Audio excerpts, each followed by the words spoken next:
हमें फिरौन की वाकया से ये पता चला दुनिया की कोई भी इंसान खुदा नहीं बन सकता। इस्लाम धर्म में एक सभ्यता का वर्णन है, मिस्र की सभ्यता।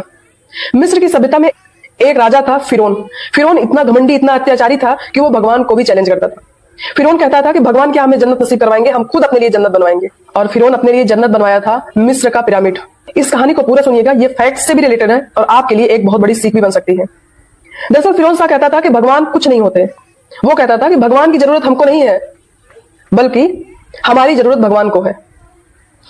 इसी पराक्रम, इसी घमंड के चलते भगवान ने उनको श्राप दिया था कि जब तुम्हारी मृत्यु होगी तब ये पृथ्वी न तुम्हें दफनाएगी, न पानी तुम्हें बहाएगा और न आग तुम्हें जलाएगी। तुम्हारी लाश को कयामत तक रखा जाएगा और दुनिया देखेगी तुम्हारे पराक्रम और तुम्हारे घमंड का क्या परिणाम था। और फिरौन की लाश आज तक है। मिस्र के लोग उस लाश को मम्मी बनाकर उस पर एक केमिकल का लेप करते थे जिससे वो लाश खराब ना हो। और आज भी कई हजार वर्ष बाद भी फिरौन की लाश रखी गई है और लोग वहां पर जाते हैं और देखते हैं।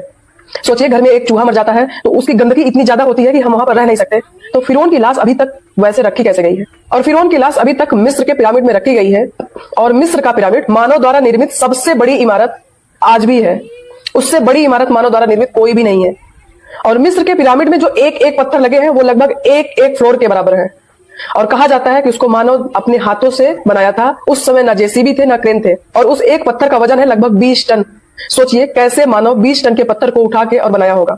और एक हाथी का वजन कितना होता है जानते हैं? सिर्फ और सिर्फ 10 टन। और उस पत्थर का वजन है 20 टन। और उसमें जो कई पिरामिड है उसको तारों की स्थिति के हिसाब से बनवाया था। एक पिरामिड एक तारे के नीचे होता था, दूसरा पिरामिड दूसरे तारे के नीचे होता था। और वो पूरा पिरामिड लगभग 50 फ्लोर के बराबर है। आपको घमंडी फिरौन की ये कहानी कैसी लगी? प्लीज आप कमेंट बॉक्स में अपनी राय